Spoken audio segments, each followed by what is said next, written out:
At the end of the part one of the Me Made May recap, I said one of the lessons I learned was that my top and layers were good, but I needed to focus on some bottoms.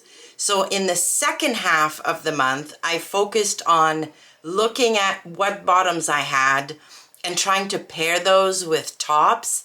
And as a result, something else occurred to me in terms of what I need to focus on for the rest of the summer.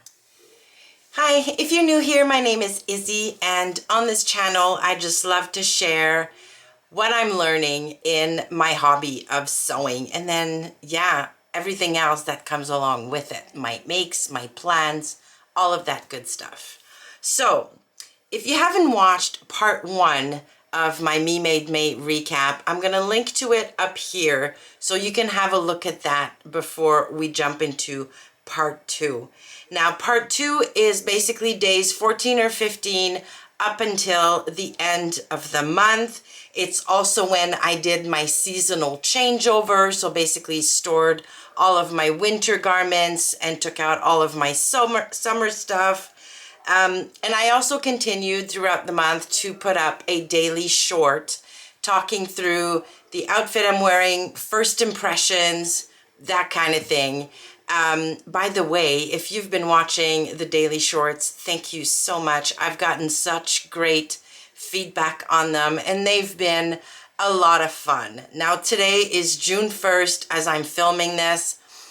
I didn't have to film myself this morning, and it felt kind of weird. So I really enjoyed doing the daily shorts. All right, so let's begin with the joy. So what was very successful in the second half of Me Made May, and what just made me happy? And the first one of these was my Vernon shirt with the Swanton sleeves, which I wore on day 20. So the fabric. So there are a couple of reasons why I love this blouse so much. More than a couple. A few reasons. First of all, I got the fit really good on the Vernon now. So it is a TNT for me, a tried and true. It fits me well. I love what it looks like on me. But with the Swanton puffy sleeves, it just takes it up to a whole other level. That blouse just makes me smile. The fabric is a fabric I bought while in London at Stitch Festival. So there's also that. Plus, it is really pretty and happy and bright. And yeah, it just lights me up. I was working from home that day, and yeah, I looked super cute during my Zoom calls. So that is definitely a winner, one that will stay in my wardrobe until it basically falls apart. But also, I love the silhouette on me so much, I'm tempted to make a few more of these. Like for the office, it's just perfect.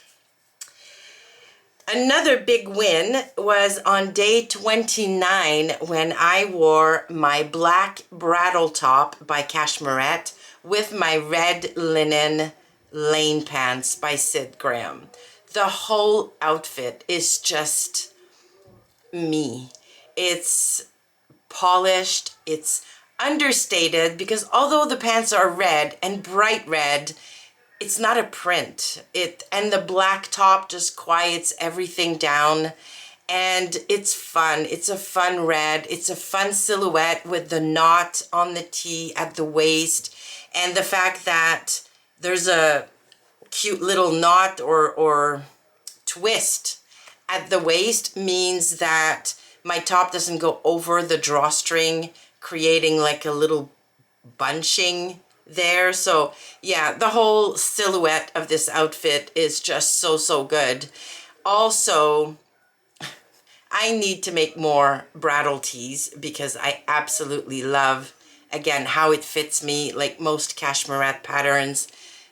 Yeah, I'm a big fan of Cashmerette, if you can't tell just yet. So love that outfit. Zero effort, red and black, both my colors, so they're on my color palette. I'm a winter in the color analysis theory thing. So yeah, definitely both right up my street. Another win was on day 14, my Swanton blouse. But this was a hack. Basically, I made the Swanton but didn't do the tie or the full collar. I added a frill at the neck, and I used the Vernon shirt long sleeves on that one, and I love everything about this blouse. Even though when I put it on that morning, I noticed that I really should have pressed it because the frill at the neck was a little all over the place. It's a blouse I just love. The fabric is nice. The style is really nice and elevated. I just feel really, really good in that blouse. So that was another winner.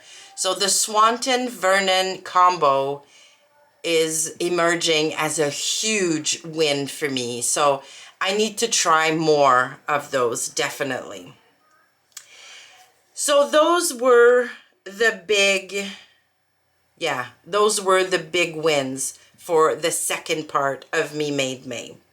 Now, section 2 of my lessons, a tale of two pants patterns. So there were two pant patterns that kept coming back during the month of May, and I know why, because I made a ton of both of them. So there's the lane pants that I've made 4 times. I wore 4 times during the month of May. So I have a red linen pair, I have a gray linen pair, I have a pink plaid or flannel pair that I made with slightly like slimmer legs, and I have a brown tencel twill pair that I also wore this month.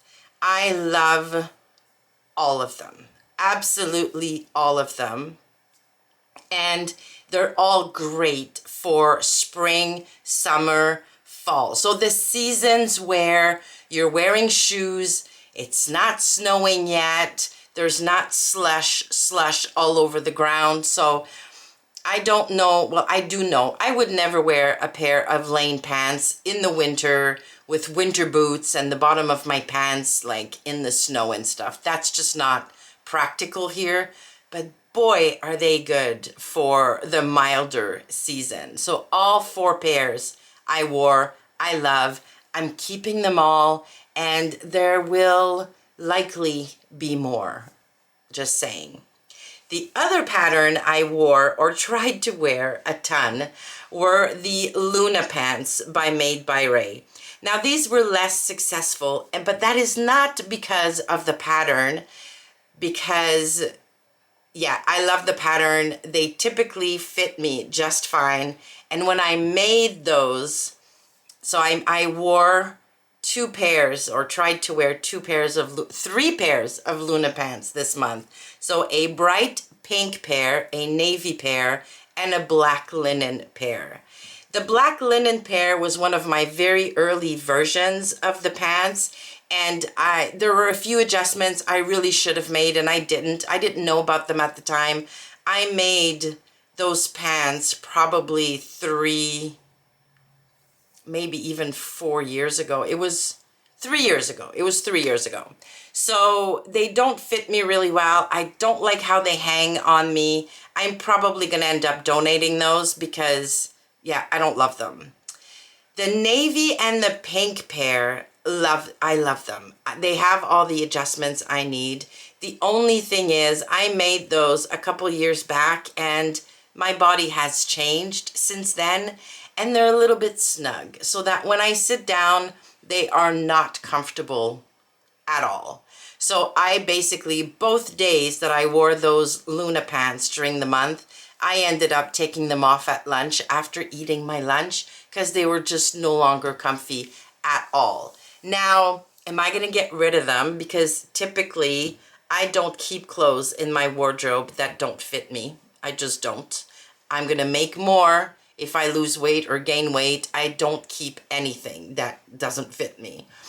But the pink pair I love so much. That pink fabric, the brightness of it. It's just, there's something about that pair of pants that I love so much.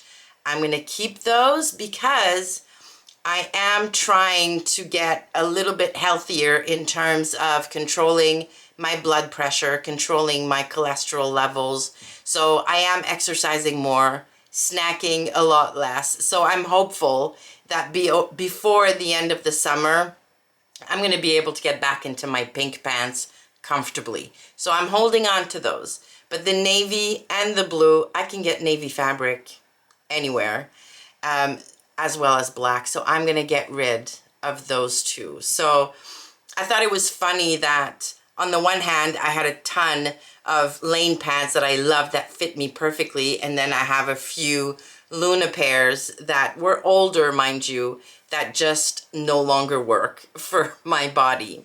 But yeah, so that was one of the things I realized, is that I need to make more Luna pants because the pockets on that pattern are amazing.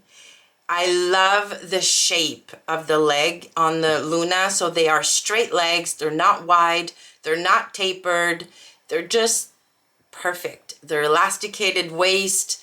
And yeah, and I got the fit really, really well 2 years ago when I first made them. So I just need to maybe go up a size or take smaller seam allowances, and I'll have some Luna pants that fit me really, really well once again. All right, next, is this even me? So there are garments in my closet that I've made either because it was a think pink fabric, or it was fabric I purchased a long time ago, or I was just influenced by what everybody was making out there in the sewing community. And one of those garments made an appearance during the month of May, at the very end of the month of May, and that was my Coco wide leg pants by Pattern Emporium, made up in a crazy print that I got in a Think Pink box. So when I filmed the daily short, I said, I don't know that I'm going to be wearing these all day. I was attending a family barbecue to celebrate birthdays, and I felt a little bit, not a little bit, I felt very out of my comfort zone. I wore those pants. I made the entire outfit to go to Greece a couple of years ago. I wore them in Greece because it felt appropriate to wear those on vacation, on a beach, or a catamaran, you know, on the Mediterranean Sea. But in Montreal, going to a family barbecue, it didn't feel like me at all. It didn't feel comfortable. And I listened to all of the comments, and I love you all so, so much, and all of the sweet comments that you put on that video. I ended up wearing them to go to the family barbecue, but I was self-conscious about them all evening. So I've decided that my crazy pants are going to get donated. Now, there's nothing wrong with the pants, and I think I said that in the video. They fit me well. They have nice, big, roomy pockets.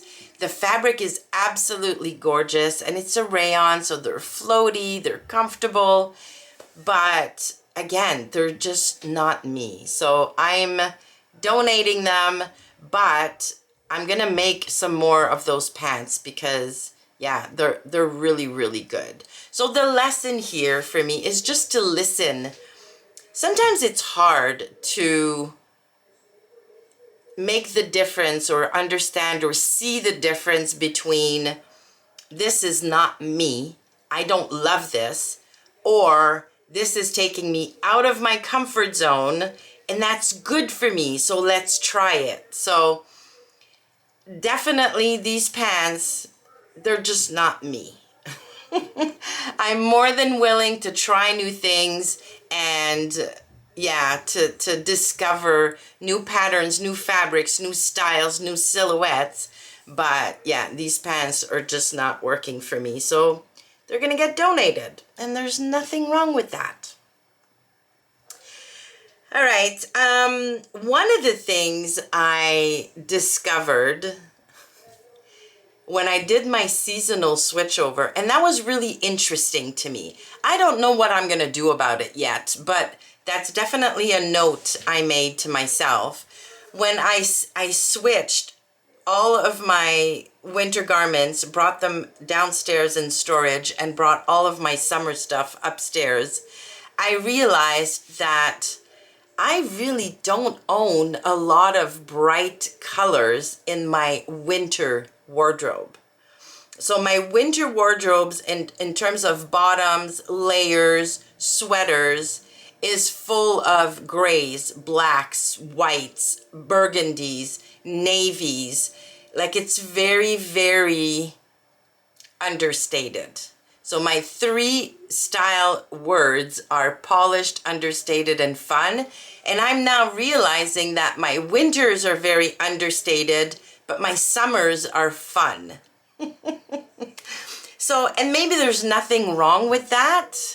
I just kind of have to think about it some more. Like, do I want to inject a little bit more fun in my winter wardrobe? Although I do have a few really fun tops that I wear under the understated layers. I was going to say boring just now. They're not boring. They're just very understated. But my summer closet is full of bright, fun tops, bright, fun layers, bright, fun bottoms. So, yeah. And your summer wardrobe is supposed to be a lot more fun, a lot more whimsy, a lot more, yeah, less boring and understated. But yeah, I'm starting to see that I might need some understated pieces in my summer closet to be able to make entire outfits that feel like me, if that makes sense. So that leads me into what am I actually missing? Because when I said at the end of part 1 that what I was missing were bottoms, and specifically not work bottoms, but bottoms for a casual lifestyle, visiting family, running errands, that kind of thing. I have a few bottoms like that, but I'd love more. I'd love more versatility. I'd love more maxi skirts, for example, because in my mind, a maxi skirt is almost like a pair of pants in that my legs are completely covered and covered from the sun, all of that good stuff.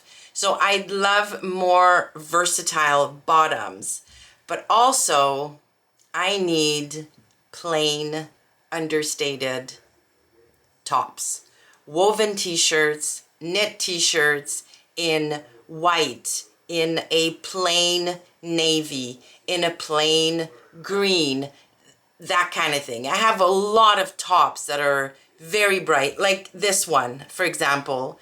But if I want to start making interesting, not crazy like those Coco wide leg pants, but an interesting print on a maxi skirt, for example, I need a top to wear with that skirt. And right now, I don't have enough of those. So that's going to go on my list to sew, probably starting right now, some plain or solid knit t-shirts, some plain or solid woven tops that I can pair with pants and skirts that have a print on them. So there you go. That was the big lesson for me. So that was Me Made May 2026. It was a lot of fun. Like every year, I love Me Made May. Absolutely love focusing on really analyzing and thinking about my closet, my wardrobe. What do I need? What can I get rid of? It's illuminating. And I loved sharing those daily videos with you every day. So I would love to know if you've had any lessons. If you're not participating in Me Made May, do you do a seasonal switch over? Are you seeing big differences between your cold weather clothes and your warm weather clothes?